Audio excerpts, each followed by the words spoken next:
You're looking at the American-made rocket and spacecraft that will return American astronauts to the International Space Station from American soil for the first time since the retirement of the space shuttle, last flown nearly 9 years ago.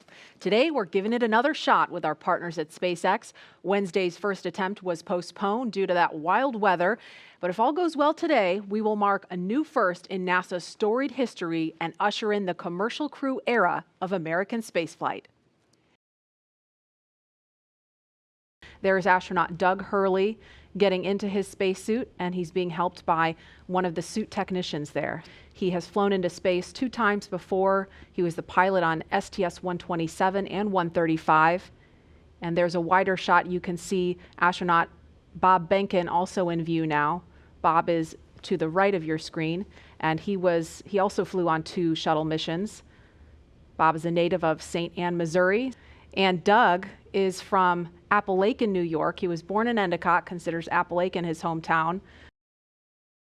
We can see now NASA Administrator Jim Bridenstine. He's talking to the crew, and it looks like Associate Administrator Jim Morehard is also in the room, standing to the right of your screen.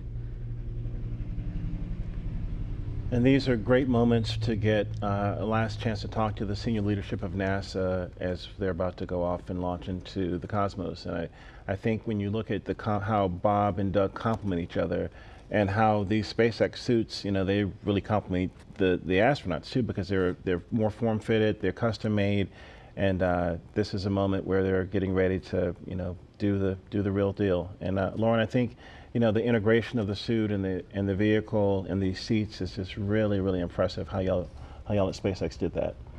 Yeah, the primary purpose of the spacesuit, it's a pressure suit.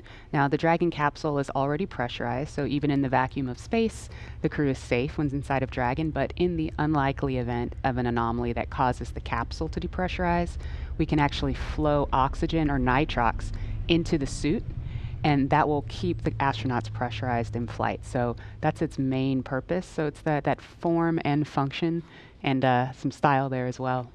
And for the kids out there that have 3D printers or have 3D printed, the actual helmets were made by 3D printing. So you could be a spacesuit designer yourself because you already have the skill set, and or fly in space one day if you wanted to.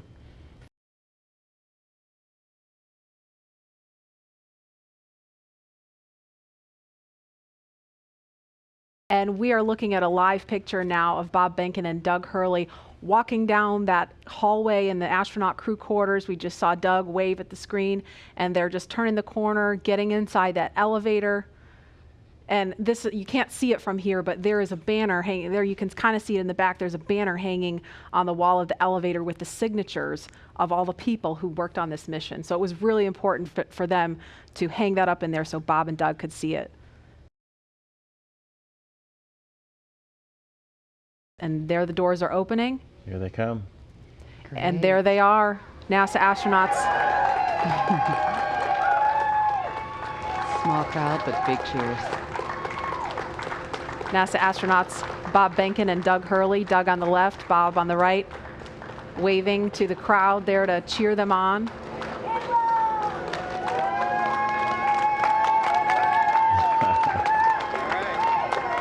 And there are their families right in front of them.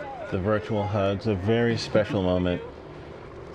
Fist bumps. Are you going to be on good behavior? Are you going to listen to mommy and make her life easy? You can hear them. Ready? Let's light this candle, I agree. Launch America! Bye, guys. So much.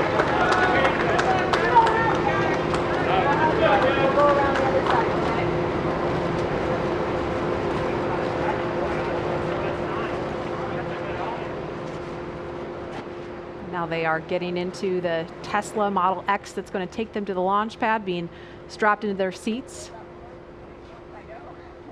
Their suit techs are attaching their umbilicals, so integrated into the Teslas. These are not just the new Tesla you can just buy off the web or in a Tesla dealership.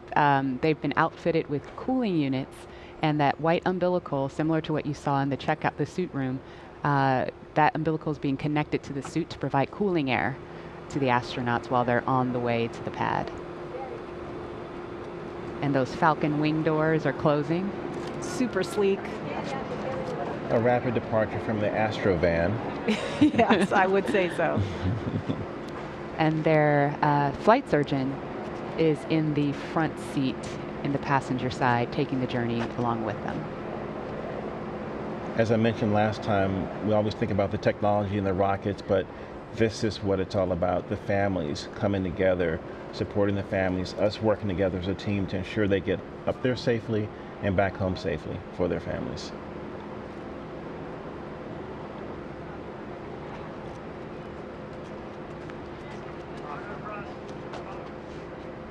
I couldn't hear everything they were saying, but I did catch Bob telling his son to be good for mom and make her life easy. As a parent, I appreciate that. Let's see that prominent NASA meatball.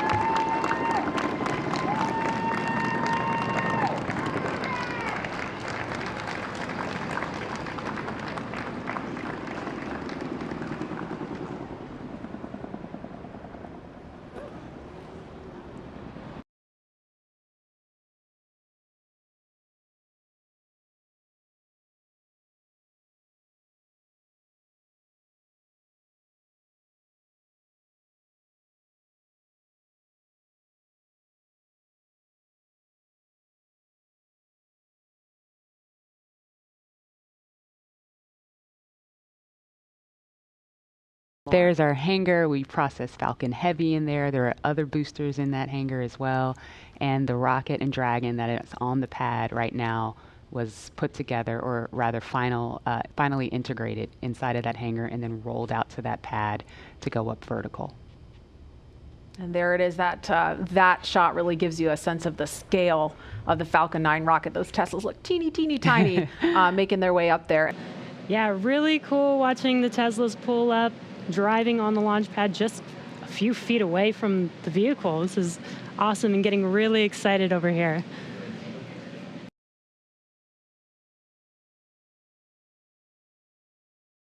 Looks like they've already gotten out of the car and they are walking up to the elevator that will carry them all the way up to the 255-foot level, and then they'll have a couple of steps to get up to the level where the crew access arm is.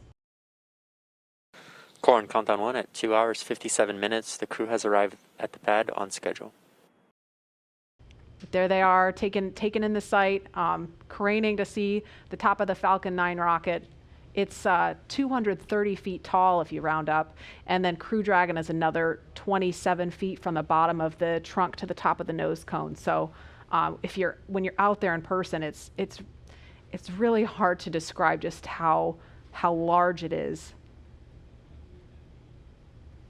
Look at them getting excited. They're ready to get in the vehicle, get in the elevator, and make it to the top.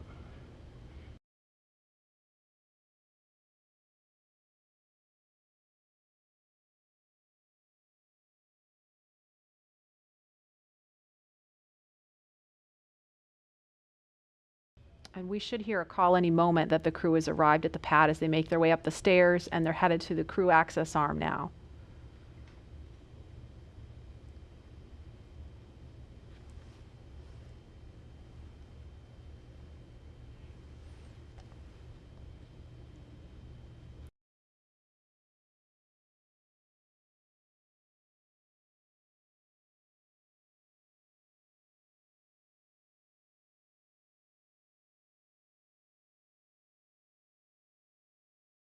So as you can see, they have already arrived at pad 39A, where Falcon 9 will lift off from at 3:22 p.m. Eastern time today.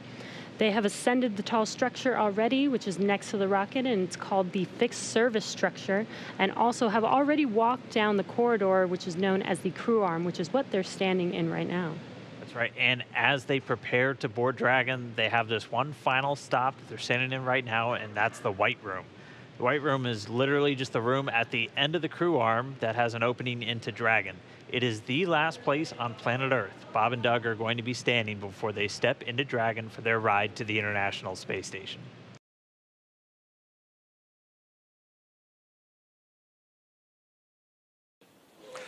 Core on countdown 1 at T-minus 2 hours and 46 minutes. The crew has arrived at the White Room and its ingress is in progress on schedule.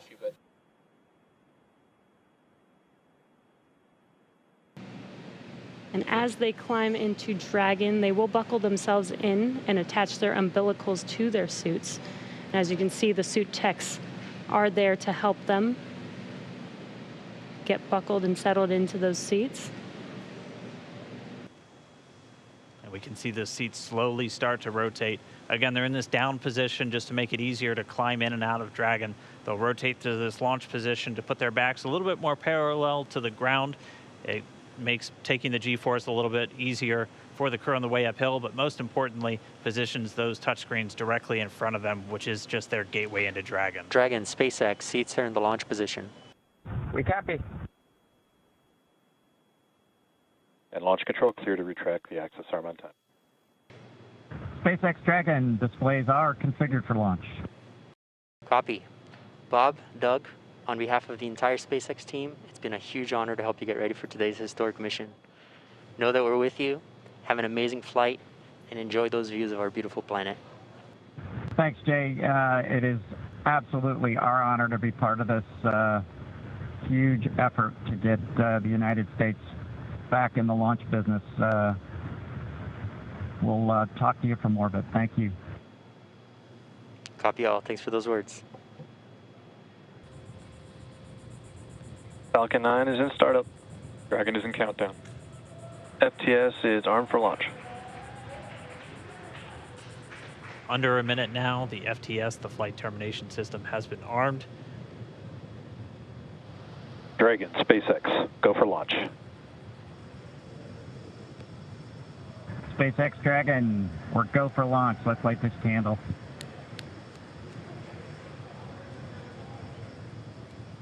T-minus 30 seconds.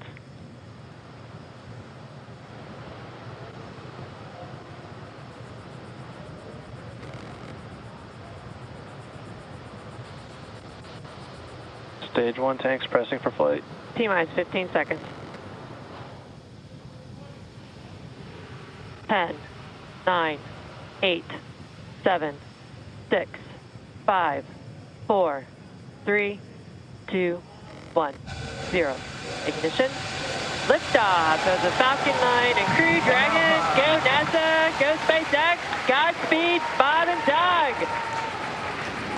America has launched. One Alpha. And so rises a new era of American spaceflight, Stage 1 and with it propulsion is the nominal. ambitions of a new generation continuing the dream. 20 seconds into flight, stage 1 propulsion is nominal.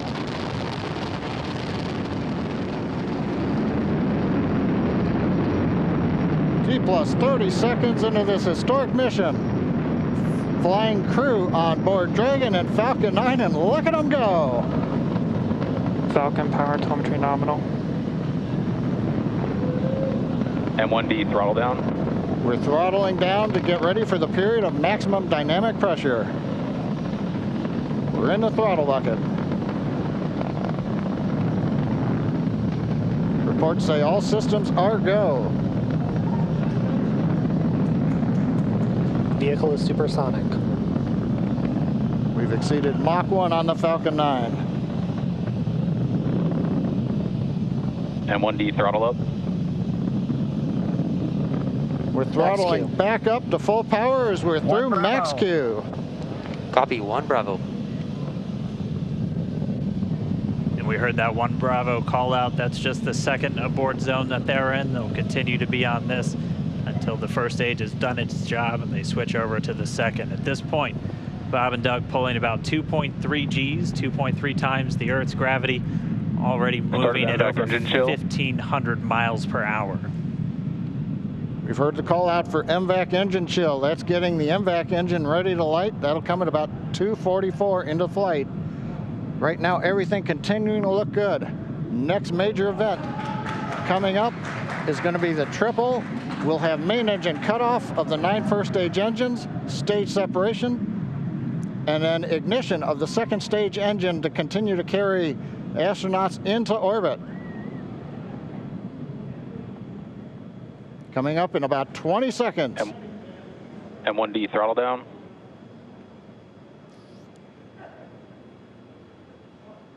We heard we're throttling down the Merlin engines on the first stage.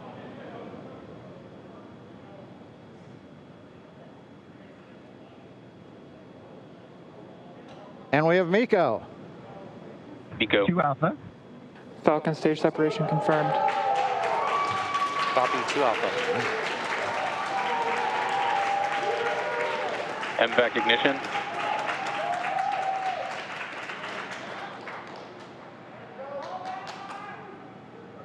All right, we have stage separation confirmed. The first stage beginning its flight back. The second stage being powered by that single Merlin 1D vacuum engine has ignited and is now carrying Bob and Doug into orbit.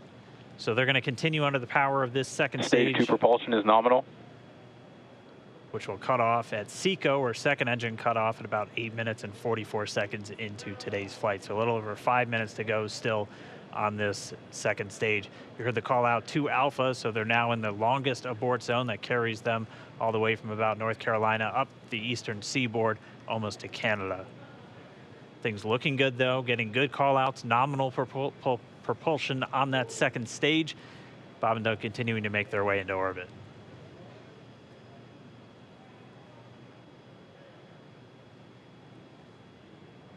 Dragon SpaceX nominal trajectory. Acquisition of signal in Bermuda. SpaceX Dragon nominal trajectory.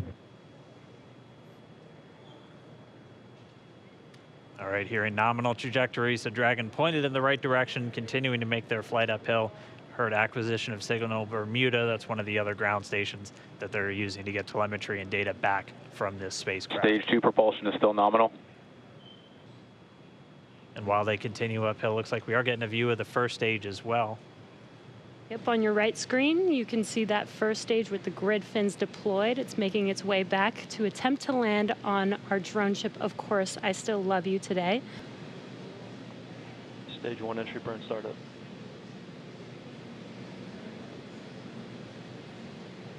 And there is that entry burn beginning. This burn lasts about 36 seconds long. Stage 2 FTS is saved.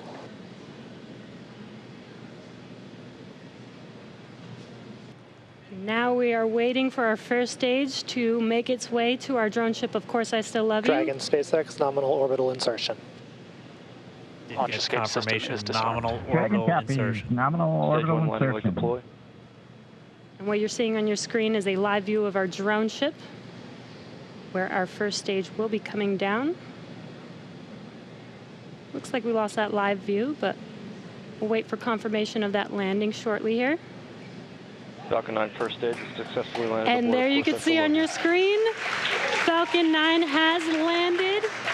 This is the first Falcon 9 to carry humans to orbit, so very exciting for us. And as you can see on your right screen, Bob and Doug are still making their way to their targeted orbit. M1D to recovery 1. So exciting today. M1D. It doesn't stop. It does not stop.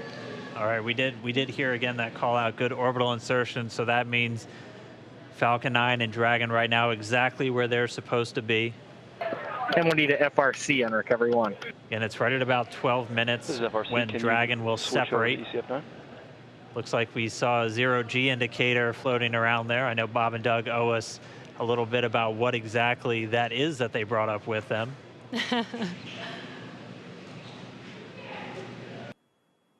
Dragon separation confirmed.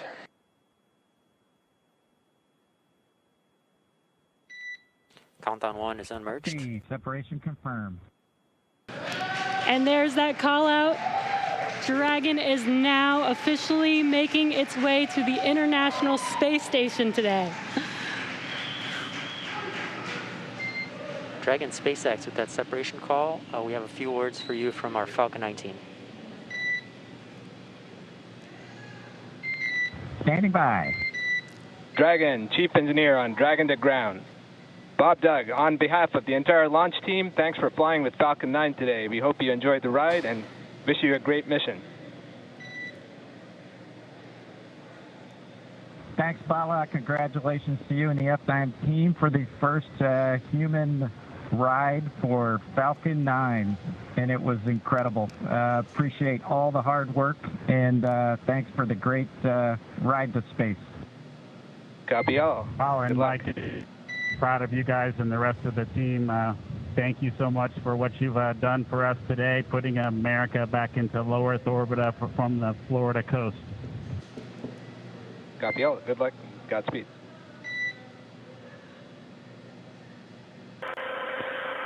Well, everyone, welcome aboard Dragon. My name is Doug. Next to me is Bob. You probably know him. We're so glad to be with you this evening and welcome you on board Dragon. Got a couple things we want to talk about first before we kind of show you around. The first is kind of a tradition we've had over the years with spacecraft going way back to the Mercury era. And then a tradition that's been carried on ever since with all our space vehicles, including the Soyuz. We're given the honor to name this capsule. I know most of you at SpaceX especially know it as Capsule 206, but I think all of us thought that we could maybe do a little bit better than that. So without further ado, we would like to welcome you aboard Capsule Endeavour. We chose Endeavour for a few reasons. One, because of this incredible endeavor NASA, SpaceX, and the United States has been on since the end of the shuttle program back in 2011. The other reason we named it Endeavour is a little more personal to Bob and I. We both had our first flights on Shuttle Endeavour, and it just meant so much to us to carry on that name. That's what we decided to go with. So we hope you enjoy that name, and once again, welcome on board. Well, good evening, everybody, and welcome aboard Endeavour, the SpaceX vehicle headed to the International Space Station. Today, we accomplished the first flight off the Florida coast in quite some time, and Doug and I were really proud to have an opportunity to be a part of that. We're doing it in a brand new spaceship, a spaceship that's a lot different than its namesake Endeavour, the space shuttle, in that it has touch display screens that allow us to accomplish most of the interfacing requirements that we have. We'll have Doug pans over and points at the display in front of me. You can see the forward view that we had during the maneuvers that we most recently did. You can look out the window. It looks like the centerline camera doesn't have a lot of content on it now. We're kind of pointed into space so that the windows can see the Earth below us. But we've got the capability to interface with the vehicle, and it's kind of interesting. There's a command. This little button over here is actually what the commands are for our displays. One thing that does get lost is there is a extensive button panel down below as well. So over on this side, we can turn the displays on and off, as well as send some commands for some contingency situations. On the other side, we have the ability to deploy chutes and things like that on entry. So we do have some buttons, but the primary interface is these displays. So nice, new, modern cockpit that we've got for our compared to our namesake, the Space Shuttle Endeavour. I'm going to migrate a little bit away from our seats here, and Doug from his seat is going to continue to try to follow me so you can tell what can be seen from the seat that he sits in. So from his seat, when he is inside in the vehicle, strapped in, this is what his view actually looks like. You can see a window off to the one side. We each have a window that we can view out and see what's going on outside. That was exciting on ascent for us to be able to see the arm rotate away from the pad, and that's when we both, I think, knew that we were going to launch today. So that was super cool. I've got one on my side as well. The hatch that we came in is the hatch that's right behind me. It is a little bit of a tight quarters, but I'm going to try to demonstrate some of the capability that we have now that we're in zero gravity. So I think I was requested to do a backflip. I'm going to kind of do a side spin, which is a little bit of a permutation on that request. So hopefully you can see what it's like to actually float in zero gravity. And Doug and I are super excited that we got the opportunity to do this again today, even before the end of May. So that was super cool. We did, it turns out, end up with one stowaway on board our vehicle when we launched today. It was not just Doug and I who accomplished the launch here. We do have an Apatosaurus aboard. We both have two boys who are super interested in dinosaurs.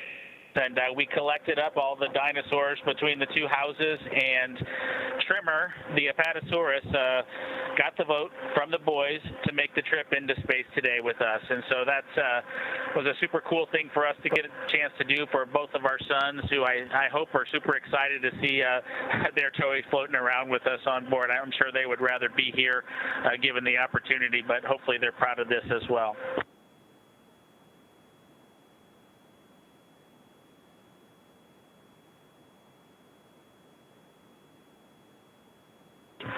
Okay, as we work our way towards one of the windows, unfortunately it's getting a little bit dark, but I don't know if Bob can pan over here. We just passed off of the coast of Newfoundland and we're headed over to over the Atlantic right now.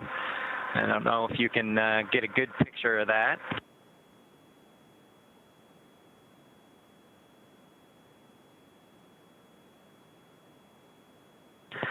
Anyway, hopefully you enjoy that view as we pass over the Atlantic. And I think with that, we will work ourselves back into the seats and wrap things up for this evening.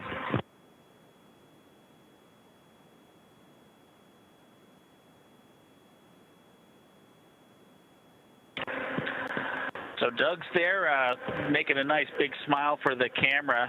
I hope you enjoyed the trip today with us on board the Dragon capsule Endeavour with our friend Trimmer, the Apatosaurus, and Doug and I. We just would like to thank SpaceX, we'd like to thank NASA, and we'd like to thank the American people for the opportunity today. And we're really proud of the entire team that was able to accomplish human spaceflight again from the Florida coast.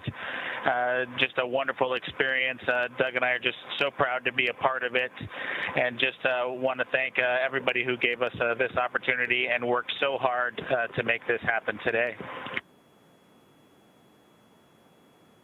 So with that, I think it'll be good night from Capsule Endeavour. Good night to everyone at NASA, at SpaceX, and the United States, and congratulations to the teams that got us into orbit. And we're looking forward to seeing Chris Cassidy and his Russian colleagues on board the International Space Station tomorrow morning.